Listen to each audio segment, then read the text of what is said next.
श्री शिवाय नमस्तुभ्यम। हर हर महादेव। गुरुजी पंडित प्रदीप मिश्रा जी के द्वारा वाची जा रही देव दीपावली शिव महापुराण कथा शुरू हो गई है।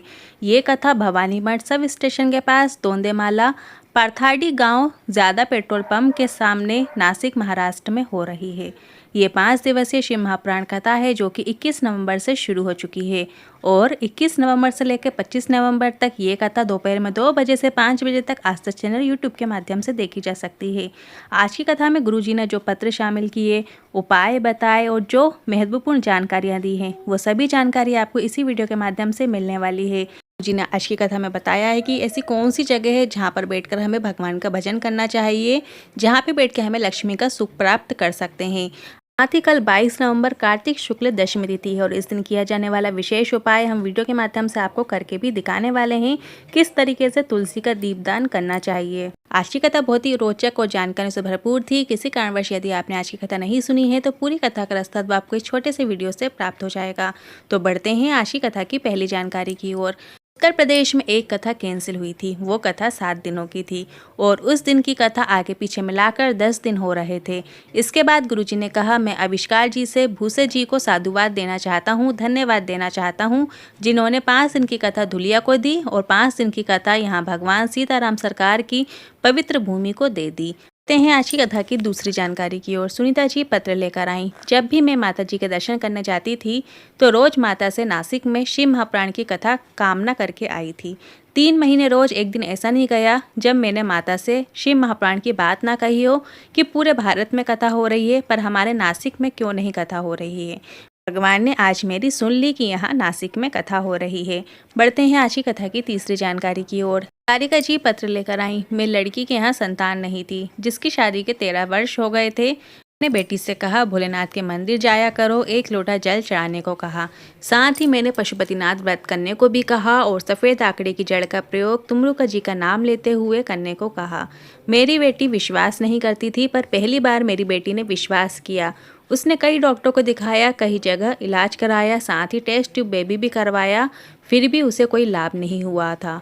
बेटी ने कहा, क्या सफ़ेद आंकड़े की जड़ से संतान प्राप्त हो सकती है? मैंने कहा, विश्वास रख और भोलेनाथ की कृपा से, भोलेनाथ पर विश्वास से मेरी बेटी का गर्भ ठहर गया है और 6वां महीना चल रहा है।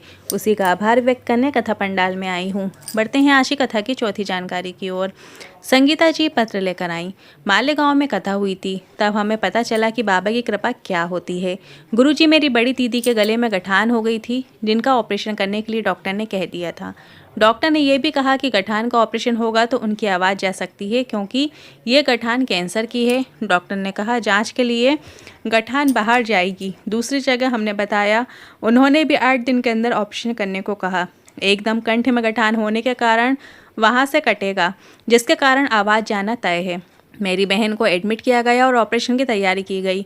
उस समय मालेगांव में कथा हो रही थी। मैंने कथा पंडाल में बैठकर बाबा से निवेदन किया कि बहन को गठान है, कैंसर की गठान ना निकले और बहन की आवाज़ ना जाए, ऐसा कृपा करें। जहाँ कथा होगी आसपास वहाँ मैं कथा सुनूंगी। शिव जी पर चढ़ी हुई एक बेलपत्र बहन के पलंग के पास ऑपरेशन के समय मैंने डॉक्टर से निवेदन किया कि वहाँ रख दीजिए।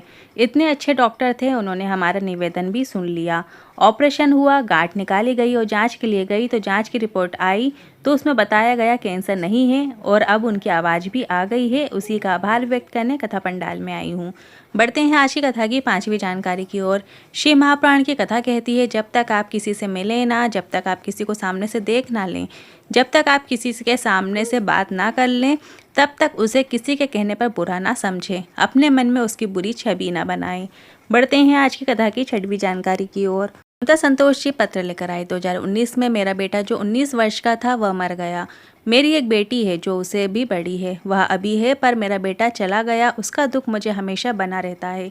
कहीं पर भी मन नहीं लगता था। मेरी ननद ने कहा, शिव महापुराण की कथा सुना करो, टीवी के सामने जमीन में आसन लगाकर कथा सुनो। उस समय गुरुजी ने आपने कथा सुनते समय, चाहे टीवी में हो चाहे पंडाल में हो, कहीं पर भी यदि आप कथा सुन रहे हो तो उस समय जो मांगो वह मिलता है। मतलब जब भजन के बाद गुरुजी श्री शिवाय नमस्तुभ्यम मंत्र का स्मरण कराते हैं, उस समय जो हम मांगते हैं वो हमें मिलता है।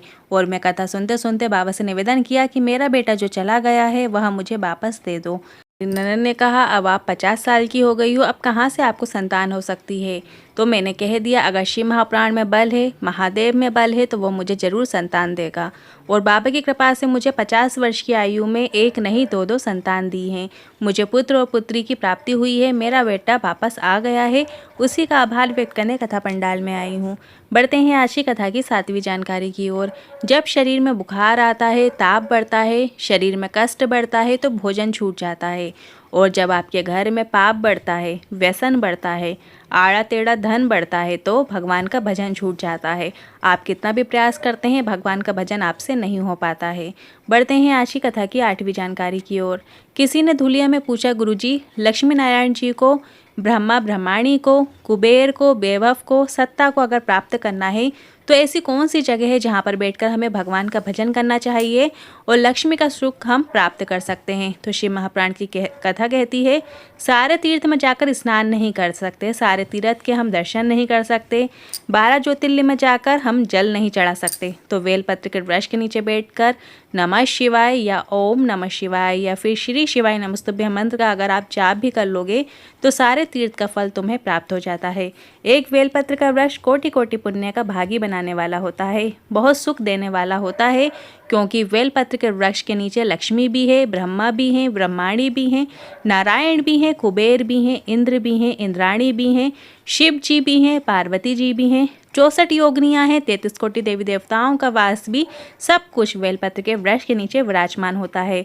और यदि हम बेलपत्र के वृक्ष के नीचे जाकर एक दीपक लगाते हैं या नाम जाप करते हैं, मंत्र जाप करते हैं, जो भी मंत्र आपको आता हो, चाहे श्री शिवाय नमस्तुभ्यं, चाहे नमः शिवाय, कुछ क्षण भी यदि हम बेलपत्र के वृक्ष के नीचे बैठते हैं तो हमें कोटि गुना सुख की प्राप्ति होती है, साथ ही हमारा पुण्य बढ़ता है। और जो हम मन से भाव करते हैं, कामना करते हैं, जो भी हमारी कामना होती है वो देवाधिदेव महादेव निश्चित ही पूर्ण करते हैं। बहुत महत्व होता है बेलपत्री के वृक्ष का। कुछ कथाओं में तो गुरुजी ने यहाँ तक भी बताया है कि बेलपत्री के वृक्ष के नीचे की जो मिट्टी पड़ी होती है, उस मिट्टी का वहीं पर ही पार्थिव शिवलिंग बनाकर जिस कामना से हम बनाते हैं, पूजन अर्चन करते हैं और वहीं उसी वृक्ष के नीचे उसका विसर्जन कर देते हैं, तो उसका सुख भी कोटि गुना फलदायक होता है। साथ ही बेलपत्री के वृक्ष के नीचे की जो मिट्टी होती है, यदि हम कुछ क्षण वहाँ पर बैठते हैं और वहीं की मिट्टी का तिलक हमारे मस्तक पर लगा लेते हैं, तो जो हमारे दुख की रेखाएं होती हैं, जो हमारी ज़िंदगी में दुख चल रहा होता है, वो आधा वहीं समाप्त हो जाता है। हो सके तो सोमवार के सोमवार या प्रदोष के दिन या शिवरात्रि के दिन बेलपत्री के वृक्ष के नीचे एक कलश जल आप ज़रूर अर्पित कीजिएगा। जैसा कि हम शिव मंदिर में जाकर शिवलिंग पे एक लोटा जल अर्पित करते हैं, उसी तरीके से हमें एक लोटा जल बेलपत्री के वृक्ष के नीचे भी अर्पित करना चाहिए। अर्पित करते समय श्री शिवाय नमस्तुभ्यं मंत्र का ज़रूर स्मरण कीजिएगा। बढ़ते हैं अब आज की कथा की 9वीं जानकारी की ओर। योगिता जी पत्र लेकर आई। मेरा बेटा 4 वर्ष से यूपीएससी के एग्ज़ाम की तैयारी कर रहा था। उसने खूब मेहनत की, पूरी तैयारी में कोई कसर नहीं छोड़ी, पर उसका चयन नहीं हो पा रहा था। वो हमेशा 1-2 नंबर से रह जाता था। इसके बाद उसने 2022 में एक एग्ज़ाम दिया। उसने कहा, माँ मेरा चयन हो पाना बहुत ही मुश्किल है। मैंने कहा, बेटा भगवान पर विश्वास रखो और एग्ज़ाम देने जाने से पहले बेलपत्र की बीच वाली पत्ती में शहद लगाते हुए एग्ज़ाम देने चले जाओ। बेटे ने ऐसा ही किया, पर बेटे का जब रिज़ल्ट आया तो वह 1 नंबर से फिर रह गया। बेटे ने कहा, देखो माँ मेरा चयन नहीं हो पाया। मैंने महाशिवरात्रि का अभिषेक भी किया और बाबा की कृपा से मेरे बेटे का एक लिस्ट में नाम नहीं आया, पर अगली जो लिस्ट निकली बीएसएफ की सबसे बड़ी पोस्ट असिस्टेंट कमांडेंट की पोस्ट में उसका चयन हो गया है। उसी का आभार व्यक्त करने कथा पंडाल में आई हूँ। बढ़ते हैं अब आज की कथा की 10वीं जानकारी की ओर। 22 नवंबर और कार्तिक मास की दशमी तिथि है, शुक्ल पक्ष की दशमी तिथि है। और ये दशमी तिथि एक कृष्ण पक्ष की भी आती है, एक शुक्ल पक्ष की भी आती है। यदि आपने कृष्ण पक्ष की तिथि में इस उपाय को नहीं किया है तो शुक्ल पक्ष की दशमी तिथि जो कि 22 नवंबर को है, तो इस दिन आप ये इस विशेष उपाय को ज़रूर कीजिएगा। आपको एक तुलसी दीप लगाना है। तुलसी दीप कैसे लगाना है? जब आप तुलसी दीप लगाएं तो जो तुलसी की सूखी डंडी होती है, से सुनिएगा, तुलसी की आपको सूखी डंडी का प्रयोग करना है। आपको तुलसी से डंडी तोड़कर तुरंत में प्रयोग नहीं करना है कि जो हरी डंडी होती है आपने उसी का तुलसी दीप बना दिया, वैसा बिल्कुल भी नहीं करना है।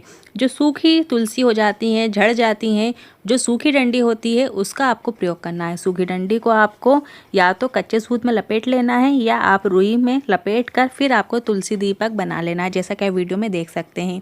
रुई में आप उसको लपेट लीजिए और इसके बाद उसमें घी डाल लीजिए। आपको ये दीपक घी का बना लेना है और ओम नमो भगवते वासुदेवाय का मंत्र का स्मरण करते हुए वो तुलसी दीप आप किसी विष्णु भगवान के मंदिर में, कृष्ण भगवान के मंदिर में या आपके घर में विष्णु भगवान की फ़ोटो हो या लड्डू गोपाल भी हों तो आप अपने घर में भी इस तुलसी दीप का दीपदान ज़रूर कीजिएगा। दीपक प्रज्वलित कर लें, ओम नमो भगवते वासुदेवाय मंत्र का स्मरण कर लें और फिर उसी दीप से आपको आरती भी उतारना है। जो व्यक्ति जिस कामना से इस दीप को प्रज्वलित करता है उसकी कामना निश्चित ही पूर्ण होती है। साथ ही साथ उसको फिर से इस मृत्यु लोक में जन्म नहीं लेना पड़ता और वो गोलोक में वास करता है। तुलसी दीप का बहुत ही महत्व है। इस संसार में वो जब तक रहता है उसकी जो भी इच्छाएं होती हैं, कामनाएं होती हैं, उससे उसे मोक्ष मिलता है और साथ ही वो गोलोक को वास करता है। आज के इन उपाय से लेकर मन में कोई सवाल है, क्वेश्चन है तो आप कमेंट के जरिए पूछ सकते हैं। वीडियो थोड़ा भी उपयोगी लगा हो तो वीडियो को लाइक करके कमेंट बॉक्स में हर हर महादेव ज़रूर टाइप कीजिएगा। श्री शिवाय नमस्तुभ्यम।